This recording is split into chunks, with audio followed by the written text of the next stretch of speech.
रावण से मुलाकात। कल सुबह सुबह रास्ते में 10 सिर वाला हट्टा कट्टा बंदा अचानक मेरी बाइक के आगे आ गया। खैर जैसे तैसे ब्रेक लगाई और पूछा, क्या अंकल 20-20 आंखें हैं फिर भी दिखाई नहीं देता? जवाब मिला, तमीज से बोलो, हम लंकेश्वर रावण हैं। मैंने कहा, ओहो अच्छा तो आप ही हो। श्रीमान रावण, एक बात बताओ, ये 10-10 मुंह संभालने थोड़े मुश्किल नहीं हो जाते? मेरा मतलब शैम्पू वगैरह करते टाइम से और कभी सर दर्द शुरू हो जाए तो पता करना मुश्किल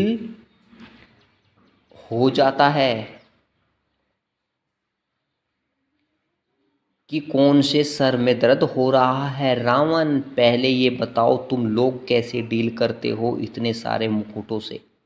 हर रोज चेहरे पे एक नया मुकुट, उस पर एक और मुकुट, उस पर एक और। यार एक ही मुंह पर इतने नकाब थक नहीं जाते? मैंने झपते हुए कहा। अरे अरे, आप तो सीरियस ले गए। मैं तो वैसे ही अच्छा ये बताओ, मैंने सुना है आप कुछ ज़्यादा ही अहंकारी हो। रावण, हा हा हा हा हा हा।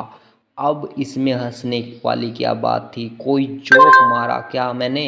रावण, और नहीं तो क्या एक कलयुगी इंसान के मुंह से ये शब्द सुनकर हंसी नहीं आएगी तो और क्या होगा? तुम लोग साले एक छोटी मोटी डिग्री क्या ले लो, अंग्रेजी के 2 पौवरी अक्षर क्या सीख लो, यूं इतरा के चलते हो जैसे तुमसे बड़ा ज्ञानी कोई है ही नहीं। इस धरती पर एक तुम ही समझदार, बाकी सब गंवार। और मैंने चारों वेद पढ़ के उन पे टीका टिप्पणी तक कर दी है। चंद्रमा की रोशनी से खाना पकवा लिया, इतने इतने क्लोन बना डाले, दुनिया का पहला विमान और खरे सोने की लंका बना दी। तो थोड़ा बहुत घमंड कर भी लिया तो कौन आफत आ पड़ती है?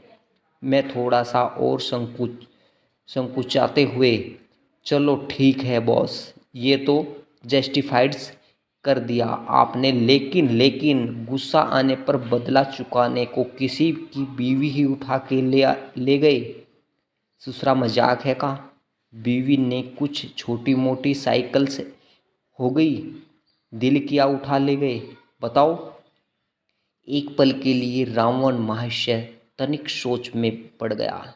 मेरे चेहरे पर एक विजयी मुस्कान आने ही वाली थी कि फिर वही इरिटेट्स हताश हा हा हा हा हा हा लुक हुए इज सिंह। अब मैंने श्री राम की बीवी को उठाया है, मानता हूँ बहुत बड़ा पाप किया और उसका परिणाम भी भुगता, पर मेघनाथ की कसम कभी जबरदस्ती दूर हाथ तक नहीं लगाया, उनकी गरिमा को रत्ती भर भी ठेस नहीं पहुंचाई। और तुम कलयुगी इंसान छोटी छोटी बच्चियों तक को नहीं बस बख्शते, अपनी हवस के लिए किसी भी लड़की को शिकार बना लेते हो, कभी जबरदस्ती तो कभी झूठे वादे छलावों से। अरे तुम दरिंदों के पास कोई नैतिक अधिकार बचा भी है?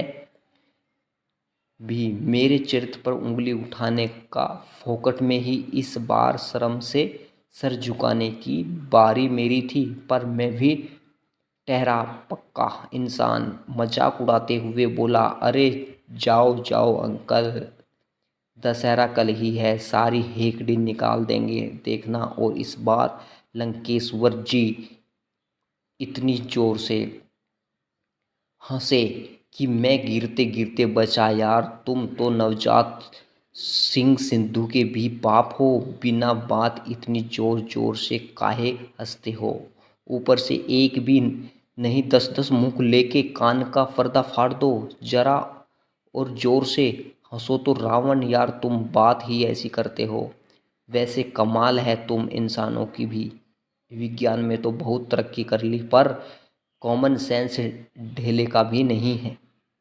हर साल मेरा पुतला भरा जला के खुश हो जाते हो, घुटन मुझे होती है तुम लोगों के का लेवल देखकर। मतलब जानते नहीं दशहरा का बदनाम मुझे हर साल फालतू में करते हो। किसी दिन टाइम निकाल कर तुम सब अपने अंदर के रावण को देख सको तो पता चलेगा कि क्या तुम मुझसे जलाने लायक हो।